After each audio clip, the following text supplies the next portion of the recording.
Prečo nám prepracovanie a preťaženie prestalo prekážať? Stalo sa našim štandardom, že mať naplnený kalendár, využívať každú minútu, ak nie pomaly každú sekundu nášho času, naplno, je úplne normálne. Svoju hodnotu, svoj pocit spokojnosti často spájame práve s úspechom v práci. Ani sme si to nevšimli, ale postupne sme sa stali otrokom našej zaneprázdnenosti. A jednoducho, keď sme busy, tak to znamená, že všetko je OK.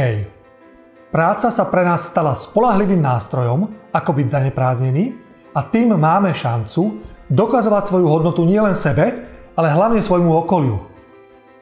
Dlhé hodiny v práci prestali byť pre nás problém.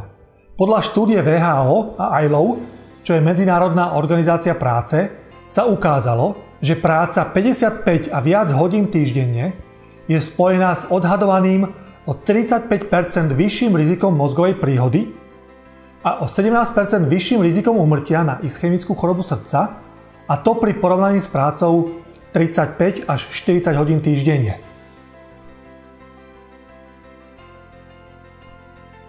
A ani si to neuvedomíme a postupne sa stávame závislými na práci. Okrem pocitov sebahodnoty nám práca pomáha zabudnúť aj na mnohé problémy, ktoré nás trápia. V práci dokážeme ľahko utopiť svoje pocity nespokojnosti, nedostatočnosti, neakceptácie, osamelosti, smútku a niekedy aj vnútornej prázdnoty.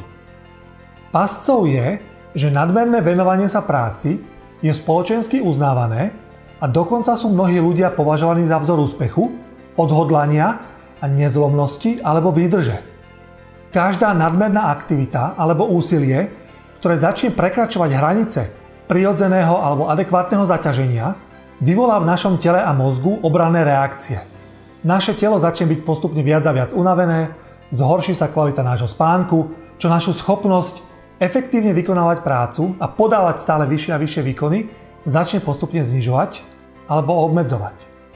Takže namiesto dosiahnutia vyššej produktivity a výkonnosti musíme v práci ostať ešte dlhšie, často robíme chyby, čo ešte zvyšuje náš stres a spätne to zhoršuje naše výkony.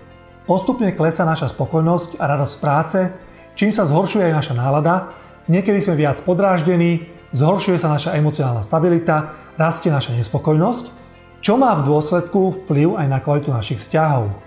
Neurohormonálna aktivita nášho mozgu sa dostáva do nerovnováhy, môže sa začať objavovať závislosť na práci a vplyv dopamínu na naše správanie sa začne viac a viac prejavovať práve v jeho negatívnej forme. A dysregulovaný dopamín má potenciál byť veľmi zlým pánom v našich životoch. Preto je veľmi dôležité vnímať náš vnútorný stav a hľadať riešenia, ktoré vo finále zlepšujú kvalitu nášho života.